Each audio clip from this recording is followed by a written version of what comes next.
Hello and welcome to Jill Cameron Creations. Today we're going to be taking a look at various embossing mediums with stencils.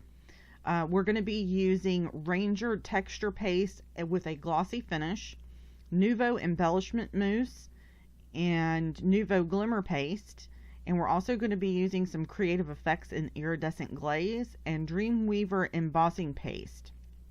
You'll need a palette knife, a credit card, of some description, and a blending tool that works the best. You'll also need some washi tape. The Ranger texture paste that we're using is glossy and it's kind of on the thin side. We're going to use the embellishment mousse, and that's what you're going to use the blending tool with. The Vicky Bouton creative effects is something that's new to me. And then the Dreamweaver stencil embossing stuff paste.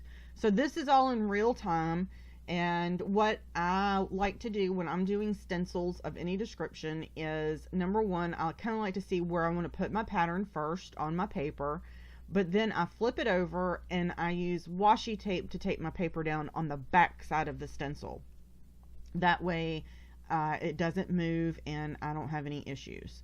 If I'm ink blending on something like this, I will also tape the stencil down so that it doesn't move. So the first one that we're going to do is Embellishment Mousse by Nuvo. It's very, very, very creamy. It's thick, and I mean, it doesn't move around. It's not soupy or anything. You can put a blending tool into it, and then you just blend it onto the paper, and it will dry pretty quickly. It cleans up very easily. It will just wipe off of your stencil. For a subtle background, this stuff is amazing. I have it in a couple different colors, and I will have it linked below. I will have a link to my blog below because I listed a whole bunch of stuff in my products list. So all of the colors are on my product list, and that will be over on my blog. I'll also have included all the tools that I used today. I do recommend doing this on some type of media mat of some description, whether it's a glass media mat or the non-stick sheet that I'm using there. This stuff, it goes on just, it's probably the consistency of, what's it the consistency of? Probably like a good lipstick. And it gets pretty detailed results, and that's one reason I chose the stencil that I did, because I also wanted to see how detailed of an image that you get. With this particular thing, the embellishment mousse, you can just use a baby wipe and wipe everything off as soon as you're done, so it doesn't mess up your stencil or stain it or anything like that. On some of these, you will need to take it immediately as soon as you peel it off of the paper to the sink and wash it off. The only one that I really have that big of trouble with is the Glimmer Paste by Nuvo, because it's glitter. Let's just face it. It's basically glitter glue, a little bit thinner, and you spread it out. I mean, that's basically what it is. So just keep that in mind when you're working with these. Some of them you'll be able to wipe off fairly easily, and some of them you are going to need to take to a sink immediately and wipe off so that nothing gets stuck and your stencil gets ruined. So then the next one that we're going to take a look at is the Dreamweaver embossing paste. This gives a lot of texture on the paper, whereas the embellishment mousse is flat. There is no texture really to it. It is just the image is from the stencil is on there in that color, and it's absolutely beautiful, but it doesn't give a whole lot of, if any at all, of raised texture. The only places that it would be any raised texture would be if you got too much on the page. So keep that in mind. This gives a lot, and I mean a lot, of texture, and you'll want to smooth it out. And I know you can't really see it, but once I'm done with it and I peel it off, you will be able to see the texture on it. This takes about an hour to dry completely, and you'll want to make sure that you try to get as even as a coverage as possible. And with this, you'll go all the different ways on, you know, up, down, right, left, all that kind of stuff on your stencil, so that you get all the little nooks and crannies. This does provide a very, very, very detailed, so with this stencil, what I mean by it's very detailed is it gets in all of those nooks and crannies, and it will show that detail in your final product. Not all of them will do that. So scrape off as much of the extra as you possibly can and get it down into those little holes and everything on your stencil. This one wipes off pretty easily, and if you scrape a whole lot off of your stencil and don't leave a whole lot on there, you'll be able to wipe it off with a baby wipe, no problem. The texture of this, it reminds me of toothpaste with baking soda in it. That's kind of what it reminds me of. Be careful when you're peeling this off, because this does stay wet a little bit longer than all the other ones. But look at that amazing texture that you get. It just stands up off the page. It is not shiny. It is flat and it's textured on the top. So you will not get a smooth finish on that. And we're going to move on to the next one here. And we're going to be looking at, I do believe, the Vicky Boutine Creative Effects Iridescent Glaze. This is a new product to me. It's almost like very, very, very thick acrylic paint is what the texture of it is. A really thick, creamy acrylic paint. It is gorgeous. It is absolutely beautiful. And I love the color of it. It goes on like butter, and it is beautiful. It gets down in the nooks and crannies, extremely detailed on this. No, I was very, very, very impressed by this. And it literally goes on like you're buttering toast, man. It is just beautiful stuff. I didn't buy this. I believe I won this in in a giveaway from scrapbook.com. But I will link to it over in the description over on my blog so that you can see that. But it's an amazing product. I really, really did like that. And it's, when it dries, it is, the color, that iridescent glaze is like this beautiful champagne color. I loved it, loved it, loved it, loved it. This comes off pretty easily as well. And it did give a little texture. It's a little bit of a raised texture, but not a tremendous amount. So that was something that I liked about it too. Next, we're going to take a look at the Ranger Transparent Glossy Texture Paste.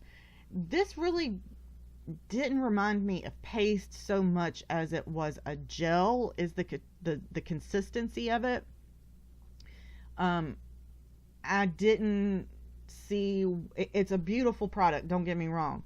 However,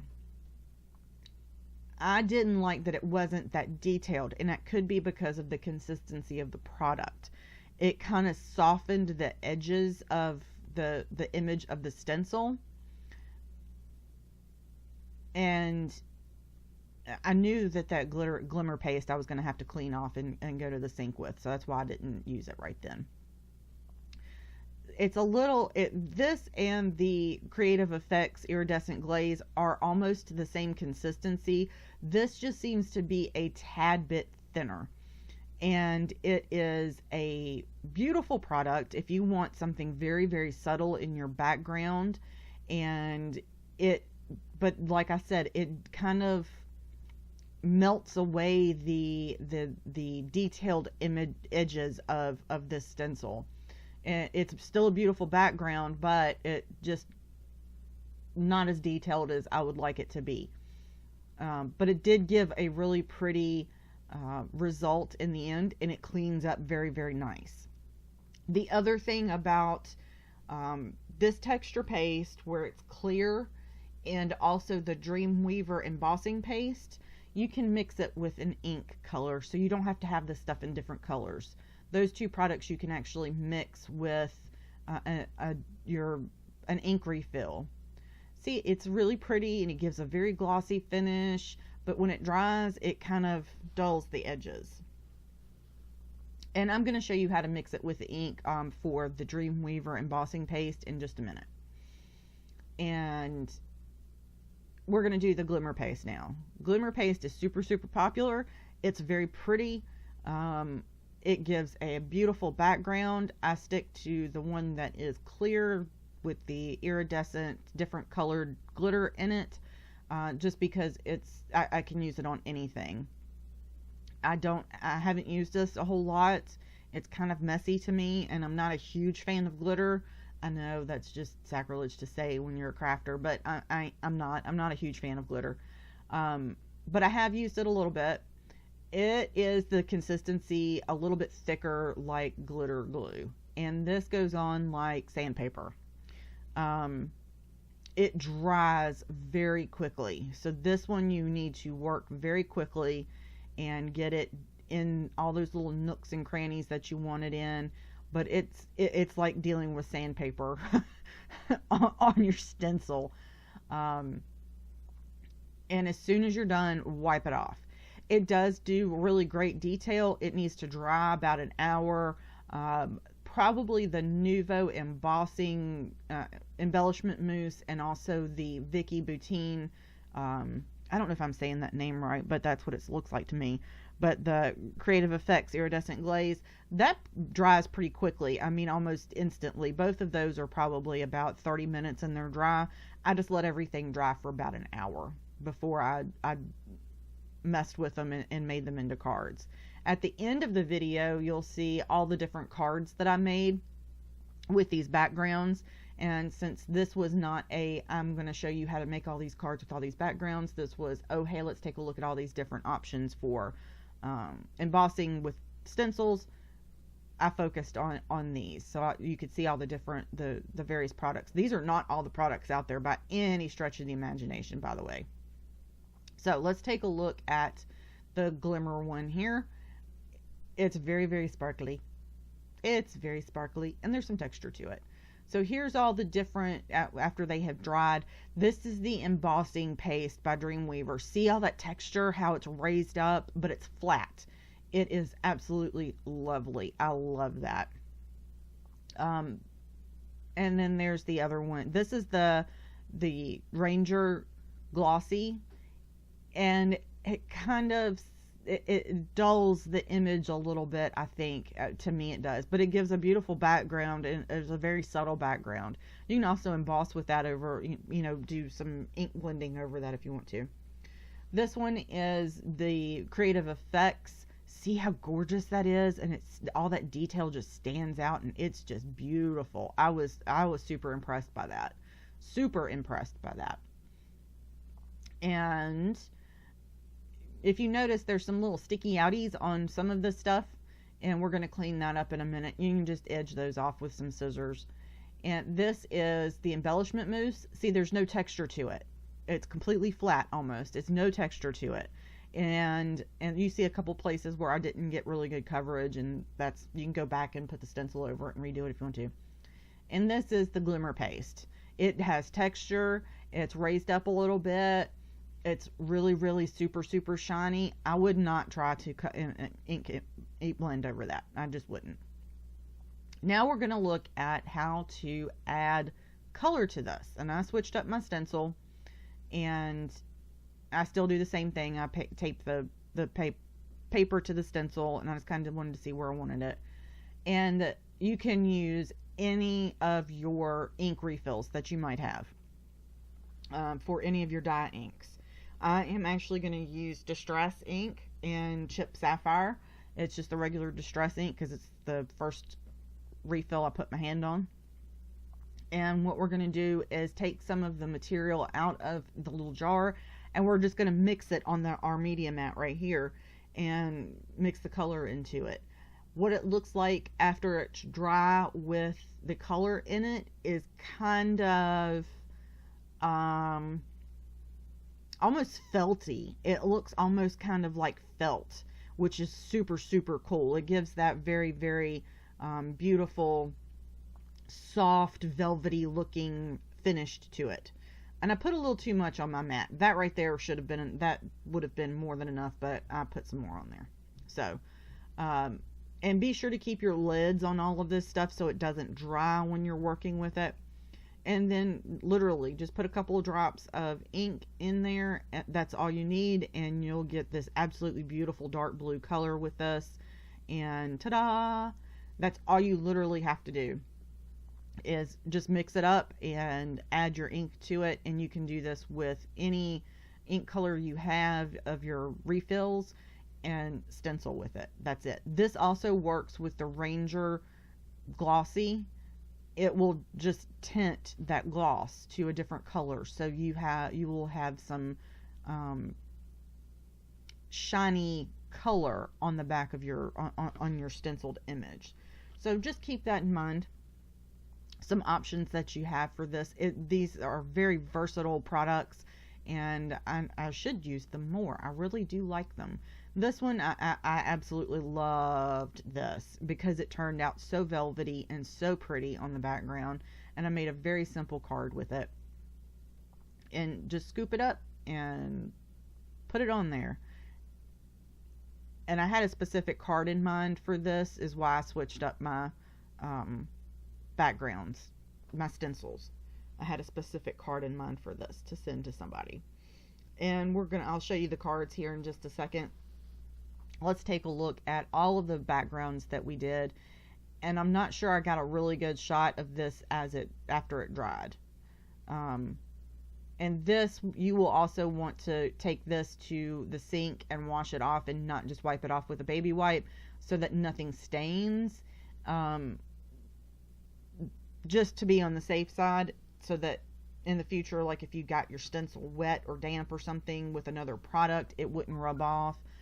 Because as we know, this isn't permanent ink. It is just dye ink, and it will reactivate with water, especially distress inks. So I just scraped all of this off and wiped it off on an extra piece of paper, and then wiped everything up with a baby wipe. Easy peasy, lemon squeezy. So we'll peel this off so you can see it. See how velvety that looks? It is absolutely gorgeous. It is gorgeous.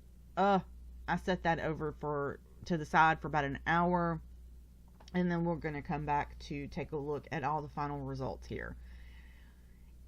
And all the cards are at the end of this video. Please take a look at those. Be sure to head over to my blog. And this is me trimming the extra stuff off the edge. You just take a pair of scissors and trim them up, or a piece of sandpaper or whatever. Just trim them up. No big deal. But head over to my blog, and I will have some more tips and tricks for you over there about using embossing mediums with stencils, and some ideas for you, as well as all of the products I used on the cards themselves.